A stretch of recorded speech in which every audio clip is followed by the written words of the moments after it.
Saravá jogo de dama, saravá todo dia, saravá todo mundo. Muito frio em São Paulo, um frio insano, um frio doentio. Cuidem-se bastante. Vacinem-se, façam campanhas para as vacinas, exijam vacinas dos seus governantes, dos seus prefeitos. É muito importante nesse momento da variante Delta aí, que está comendo solto, das pessoas estarem ligadas, que embora a queda tenha aparentado uma queda de números, apresentado uma queda de números, né, de contágio e de mortes, a pandemia continua aí, então cuidado sempre é importante. Segundo aviso, é o nosso Pix, quem puder ajudar, contribuir com o canal, não só conosco, com todos os canais independentes. Esse debate, essas pessoas que a gente traz para conversar com vocês, são pessoas que não estão na mídia tradicional, que estão sendo escondidos propositalmente para diminuir o debate, e os canais independentes, entre os quais eu orgulhosamente incluo o Jogo de Damas JDD, estão dispostos a abrir essa discussão. Então, quem puder ajudar divulgando, trazendo pessoas, convidando as pessoas, é ótimo. Quem tiver um dinheirinho que possa contribuir, seja qual for a quantia, contribua com os canais, porque é muito importante. No nosso caso, nosso Pix é o 129.307.188/97. Agradecemos a preferência. E agora a palavra é com o Pisolato. Pisolato, na primeira parte da entrevista, você contou um pouquinho de como foi o golpe no país, né? O que envolveu o golpe que o país sofreu e vem sofrendo, né? Porque, na verdade, um golpe ele não termina, né? A gente está agora vivenciando as consequências, né, desse golpe. E você, particularmente, tornou-se uma figura emblemática porque você, como Lula e como Genuíno, enfim, como Zé Dirceu, se tornaram símbolos pela perseguição jurídica, né? A Dilma, inclusive, também, pela perseguição jurídica. No seu caso, a coisa foi agravada, porque virou uma caçada policial. Queria que você contasse um pouquinho o que aconteceu e o que está acontecendo agora.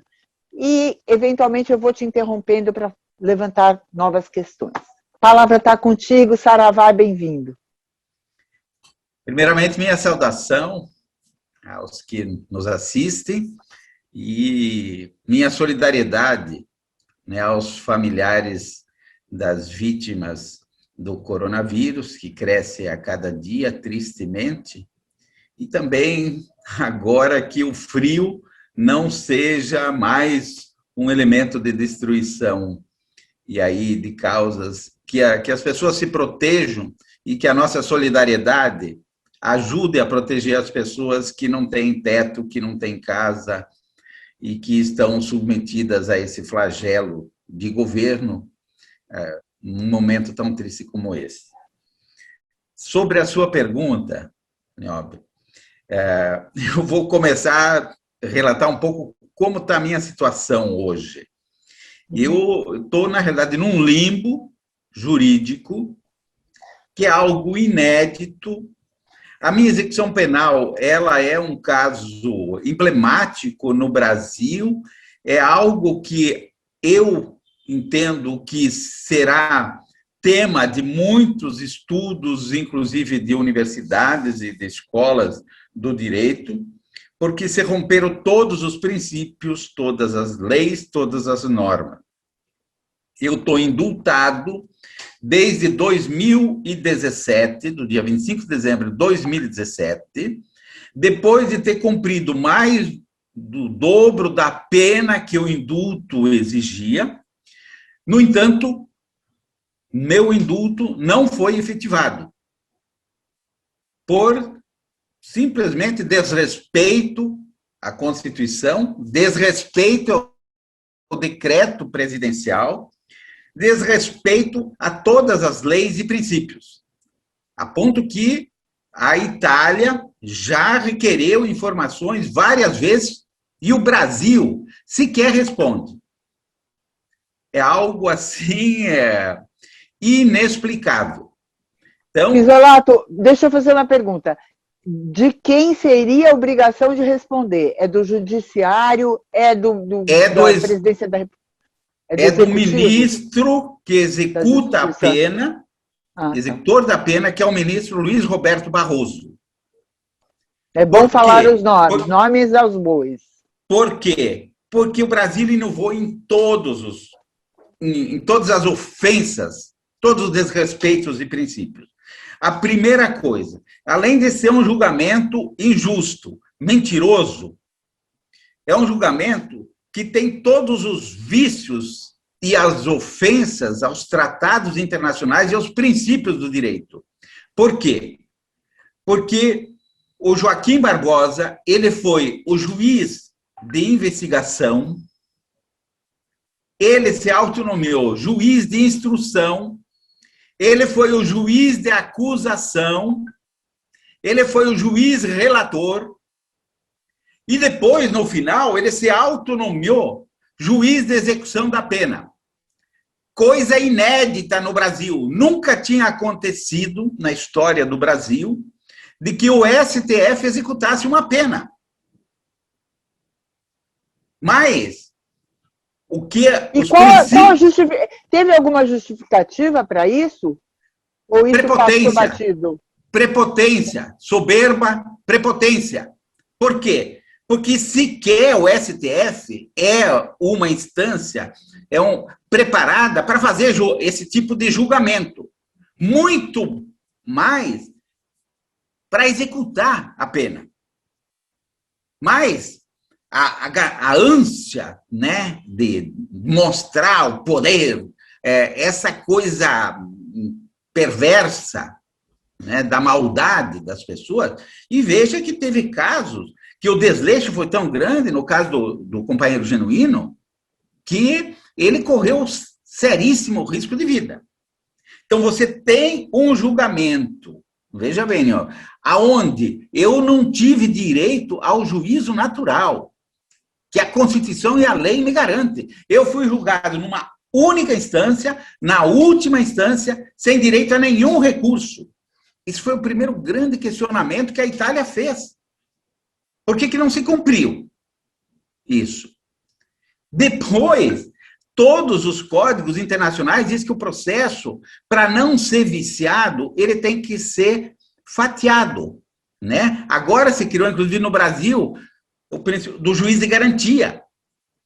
Porque, senão, o juiz de investigação, ele já forma a posição e, na hora que ele vai julgar, ele julga já com o pensamento induzido. Por isso que os processos devem ser fatiados. Nesse caso, no meu caso, não houve nada disso. E existem casos, inclusive, para relatar em outras ocasiões, que denotavam e apontavam para a parcialidade do Joaquim Barbosa. Mas se seguiu o quê? Como uma avalanche medieval, né, de punitivismo que tomou conta do Brasil naquele momento, apoiado pela mídia. E aí, vamos massacrar, vamos exterminar com essas pessoas. E aí, além de você ter as condenações penais, tem as condenações econômicas. Então, por exemplo, a lei diz que a multa tem que ser proporcional ao patrimônio das pessoas e assim por diante, a multa penal. O Joaquim Barbosa não seguiu nada disso. Ele me deu uma multa penal como se eu fosse o dono do banco, comparável aos donos do banco lá de Minas Gerais, que era já na época, ele de posse de todas as minhas declarações de imposto de renda, já representava mais de 3 vezes o meu patrimônio. E aí, quando eu cumpri o que a lei prevê, 1/6 da pena, e teria direito ao regime semiaberto, quer dizer, sair, trabalhar e voltar, eles mudaram a lei. Quer dizer, mudaram não, a lei não mudaram. Eles interpretaram a lei, porque no Brasil tem isso. E disseram, não pode sair se não paga a multa. a multa é impagável, eu não tenho como pagar. Então, me retiveram mais do que o dobro do tempo em regime fechado, porque eu não tinha condições de pagar a multa, embora a lei, a LEP, a Lei de Execução Penal, diga bem claro que a multa, o pagamento da multa, não condiciona a progressão de regime. Eu só tive direito ao regime semiaberto depois que eles decidiram, também uma ilegalidade, confiscar 20% da minha aposentadoria para pagar a multa penal, sendo que a aposentadoria é verba-alimento, e o próprio analista que interpretou e sugeriu isso, ele diz que eu levaria 186 anos para pagar a multa. O que significa, né, uma condenação perpétua que a Constituição brasileira proíbe. Veta. No Brasil não existe pena perpétua, mas eles criaram, no meu caso. E tem mais. Eles também criaram algo inédito. Não tão inédito porque o rei de Portugal, na época, a família, no caso de Tiradentes, tem uma similaridade, que é estender a pena para os familiares. Embora a lei diz que a pena ela não se estende além do condenado. Mas, no meu caso, a Procuradoria-Geral da República sugeriu que a minha família, que a Andréia, pagasse a minha multa, que a pena fosse estendida aos meus familiares. Então, tudo isso, eu fico imaginando, no dia que o Brasil souber o que se faz nesses porões. E, além disso, eu estou vou completar 4 anos esperando que alguém diga, olha, cumpra seu decreto do presidente na íntegra. Por quê? Porque o pleno do STF já decidiu que o decreto é constitucional e que tem que ser cumprido na íntegra. O Brasil é o único país do mundo onde um promotor de primeira instância, um juiz, um ministro do STF, ele se recusa ou se digna a analisar um decreto presidencial ou uma lei congressual. Isso é uma inversão de hierarquia, de ordem, que demonstra a podridão que viraram as nossas instituições. A que ponto nós chegamos? Deixa eu te perguntar, diante desse cenário, né? Eu lembrei aqui da frase, de quem que é a frase?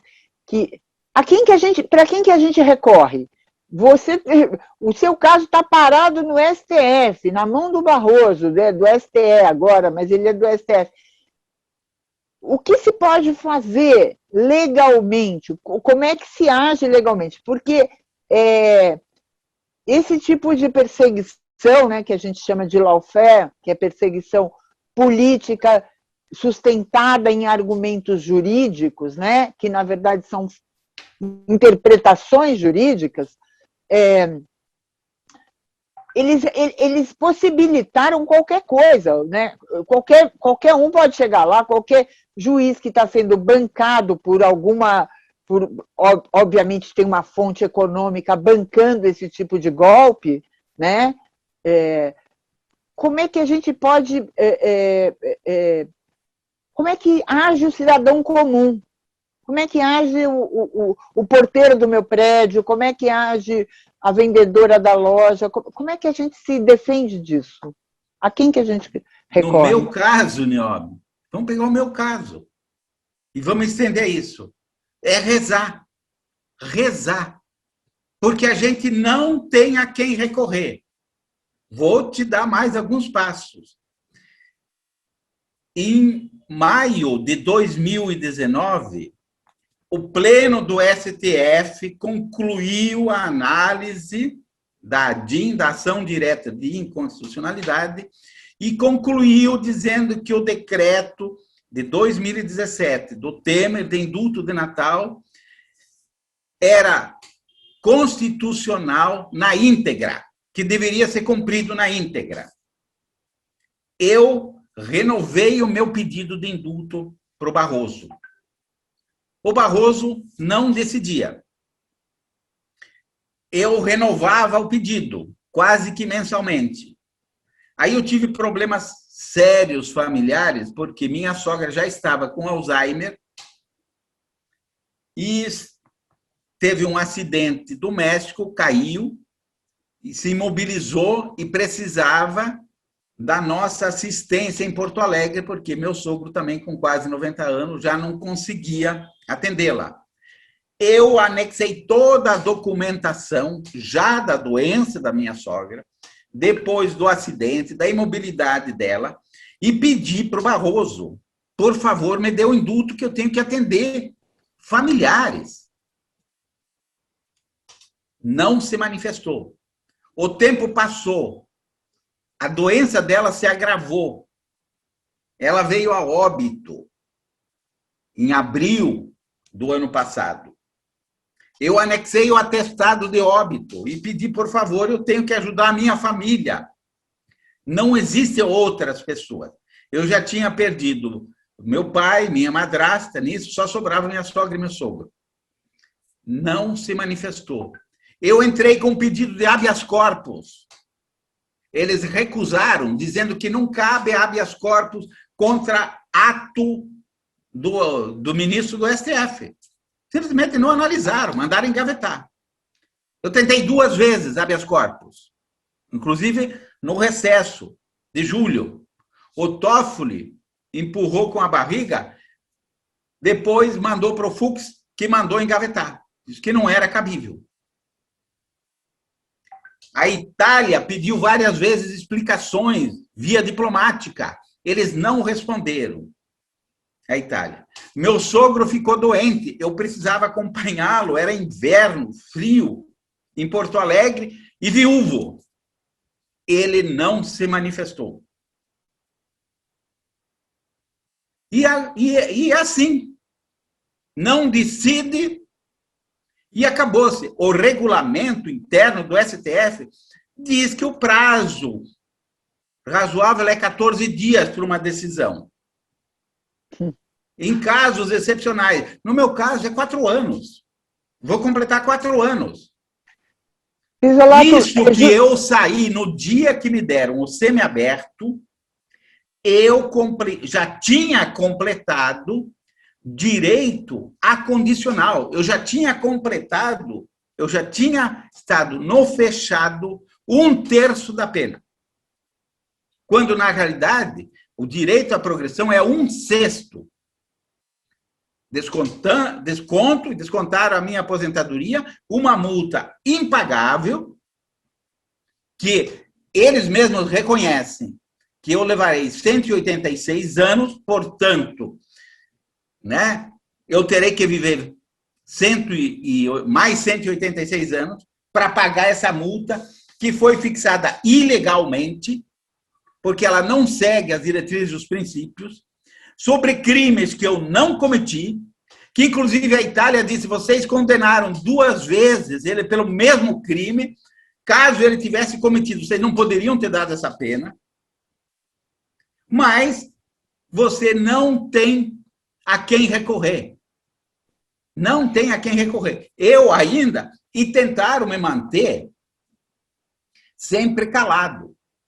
Eu comecei a falar porque no dia 9 de dezembro do ano passado, com muita vergonha, o Barroso disse, reconheço o indulto da pena privativa de liberdade. Eles não cumprem os decretos. Eles inventam, eles mentem. É algo assim, as nossas instituições apodreceram. Por isso que a democracia no Brasil está ameaçada. Porque quem opera as ferramentas do Estado se contaminou, está a serviço de não sei quem, que eu não quero nem imaginar, e usam e abusam dos cargos para fazer o mal. Para compensar as frustrações deles. o Daniel mandou uma pergunta que eu também estou aqui questionando. Hoje, quais são as suas limitações jurídicas? No que você depende na prática da assinatura do Barroso? E segundo, a pergunta do Daniel também, se eles continuam debitando da sua aposentadoria? Continua, decretou isso para o resto da vida, porque ele se recusou simplesmente a cumprir o decreto. Ele disse, eu não vou indultar. E não efetivou o meu indulto da pena privativa de liberdade. Então, o meu direito de ir e vir está suspenso. Ele assinou um decreto, não comunicou aos órgãos de segurança, a ninguém, que eu estou indultado. E a Itália está cobrando... O Temer? Não, o Temer assinou o decreto. Isso. Aí o Barroso decidiu reescrever o decreto. Ah, entendi. Agora entendi.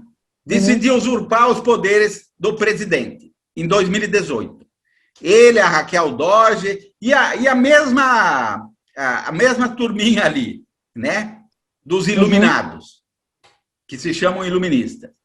Aí o pleno do STF julgou e disse, não, o decreto vale na íntegra, porque a Constituição diz que o presidente tem prerrogativas para isso, e essa prerrogativa só pode ser mudada por um outro presidente. Se alguém quer fazer um decreto, que se eleja presidente. E aí, mesmo com isso, com essa decisão do Pleno de maio de 2019, ele decidiu não cumprir. E eu não tenho. Por quê? Porque quando eu peço, olha, pedir habeas corpus, eles não reconhecem. Então, eu não tenho a quem recorrer. Por exemplo, o teu caso, ele precisa ficar na mão do Barroso? Não tem um jeito de solicitar que...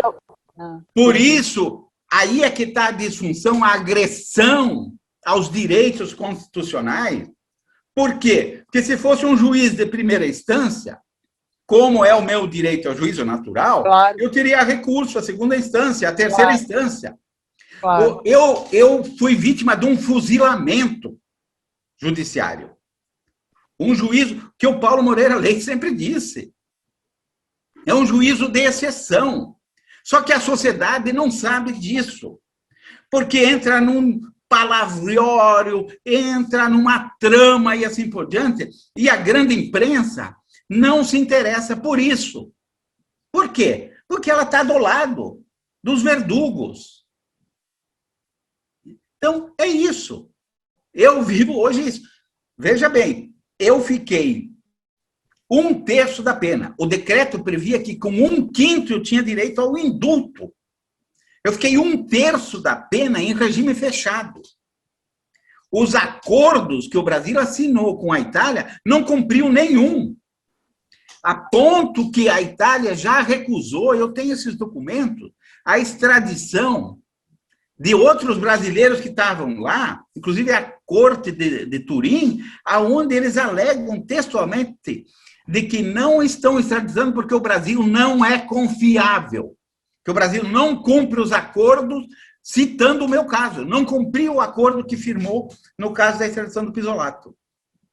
Tem 2 decisões, eu tenho cópia. Então, esse tipo de pessoa é perversa ao país. Porque além deles usurparem os poderes, fazerem o mal, eles destroem a imagem do Brasil no exterior. Mas pousam como heróis. E muitas vezes são aplaudidos, como é toda a história que vem do mensalão, desde o Joaquim Barbosa, que são serviçais. São serviçais. Essas pessoas se transformaram em serviçais de um regime de ódio que transformou a justiça não num elemento de recuperação e de reintegração, mas num elemento de vingança e de exclusão. Exclui pela questão de renda, exclui pobre, exclui comunidade, exclui negros, né? Exclui por gênero e exclui por ideologia. É isso. Por isso que eu digo, não precisa mais golpe. Não, o fascismo, o nazismo está aqui. Nós estamos vivendo. O andar de baixo, que eu conheci na Papuda, o andar de baixo vive o nazismo, o fascismo, a exclusão, o extermínio todo dia. O STF já declarou que as prisões do Brasil são inconstitucionais e não fez nada. Inclusive, um voto puxado pelo Marco Aurélio. Eles decidem e aquilo vira o quê? Nem literatura vira. É impressionante isso. Mas essa é a situação. E o mais vergonhoso é que agora, em julho, a Itália, por via diplomática, pediu mais uma vez. Por que vocês não estão indultando o Pizzolatto? Nos dê uma explicação. Eles não respondem. Vai do Itamaraty para o Ministério da Justiça, que manda para a Vara de Execuções Penais do Rio, que devolve para o STF e não respondem. Quem pegar esse espólio de lixo e de sujeira que essas pessoas estão fazendo, como é que nós vamos resgatar o nome e a respeitabilidade do Brasil? E esses caras são pagos com dinheiro público, recebem salários vultuosos, vivem numa corte e fazem isso. Pizzolatto, a gente está encaminhando aqui para o fim. Eu queria até lembrar as pessoas que, além dessa segunda entrevista com o Pizzolatto, eu estou no canal da Cotter junto com o Sálvio, o Sálvio e o Pizzolatto, a gente está fazendo uma série sobre, sobre o caso Pizzolatto, né, o simbolismo disso. Essa série vai toda quarta-feira, às 7 horas da noite, é uma live na Cotter TV, que a gente está esmiuçando. Ontem foi o primeiro, né, ontem, dia 28 essa entrevista é gravada, ontem foi dia 28 de julho, toda quarta-feira, às 7 horas da noite, a gente vai estar caminhando com essas questões. Eu queria aqui te agradecer em nome do Jogo de Damas JDD, a gente ficou muito sensibilizado com o teu caso, porque ele é a cara do Brasil, né? Ele é a cara do Brasil. Eu imagino que você ainda está encontrando aqui alguns espaços para ecoar a sua voz. Eu fico imaginando, de novo, o porteiro, a balconista, o galo, né? O entregador que é assassino é incendiário de estátua, né? Que é o perigoso incendiário de estátua, enfim, o que o Brasil... E que é preso... O cara ele se apresenta voluntariamente e ele é preso. Isso, né? É uma lei, né? Então, assim, preso com endereço, com local próprio. É o que virou. No dia que você conhecer um outro fato, Niobe, que é a ação que tem na 20ª Vara, aonde aí o Banco do Brasil aparece como oportunista e diz: agora eu quero que me devolva todo esse dinheiro. Que ele, durante todo o processo, disse que não era dele, que não tinha nada. E aí, ele indica um perito, a juíza nomeia um perito judicial, e o perito diz toda a verdade. Diz: olha, o dinheiro não era do Banco do Brasil, o dinheiro foi gasto corretamente, o perito nomeado pela juíza e pago pelo Banco do Brasil. E o Pizzolatto não tinha nada que ver, ele não era da Visanet. A juíza dá um cavalo de pau e diz: eu não aceito essa perícia. Porque vocês estão revelando a verdade, tem que continuar a mentira. E a gente está se debatendo, inclusive agora, para dizer: mas que justiça é essa? Isso está agora, esse laudo é de dezembro, do dia 17 de dezembro de 2020. Quer dizer, ao invés de você corrigir uma mentira, você aumenta a mentira. Você corrige uma mentira com uma maior. Porque o Lula sempre fala isso, né, Pizzolatto? Que depois que ele falou isso muito para o Moro, né? Depois que você começou com a mentira, fica muito difícil. né? Você vai ter que sustentar essa mentira com outra maior, e isso vai ficando evidente até uma hora que a coisa vai explodir. Eu espero, de coração, que o Brasil consiga se salvar desse emaranhado jurídico, dessa teia jurídica, que as leis voltem a valer, que a justiça seja feita, enfim. Ontem a gente falou, e hoje eu repito, né, o menino Paulo Galo é o novo perseguido da justiça, né, em nome dos protetores de estátuas de genocidas. Pisolato, deixo aqui para você as palavras finais, agradecendo a tua participação de novo, convido a todos a participarem do Jogo de Damas JDD, e quem quiser se aprofundar no caso Pisolato, toda quarta-feira, às 7 horas da noite, eu, Sálvio Nincotter e o Henrique Pisolato, a gente vai estar esmiuçando essa história infinitamente, que vai virar um livro, o objetivo é virar um livro, um documento, para que as pessoas conheçam, né, para que fique o registro dessa sombria história jurídica brasileira. Pisolato, suas palavras finais. Obrigado. Obrigado a você, Niobe, a quem nos acompanha. E dizer, olha, o nosso compromisso é com a verdade. Nós não podemos reconstruir nada, nem construir, se não for com a verdade. O Brasil tem que conhecer a verdade, tem que conhecer esses abusos. O Brasil tem que conhecer o que se faz em nome, a injustiça que se faz em nome da justiça, para que a gente possa resgatar a nossa dignidade. Esse é o nosso compromisso, o meu pessoal, da Andréia, minha esposa, que nós queremos trazer à tona tudo, para que isso não se repita, nem sobre a forma de farsa. Muito obrigado. Saravá Pisolato, Saravá Paulo Galo e sua esposa, que também foi presa, ela foi lá para dar um depoimento, ela não estava nem no acontecimento, também foi presa. Saravá todos os injustiçados, enfim, que esse país crie vergonha na cara e que a gente lute para fazer vigorar a lei, não esse pastiche que foi feito, né, do jurídico. Saravá todo dia, saravá todo mundo, não deixe de acompanhar o Jogo de Dama, quem puder ajudar, ajuda de qualquer jeito, divulgando o canal, participando, mandando questões para a gente, e se puder fazer um Pix, a gente agradece, repito aqui de novo, 129.307.188/97. Saravá, Pisolato, até quarta-feira. Obrigado. Meu cantar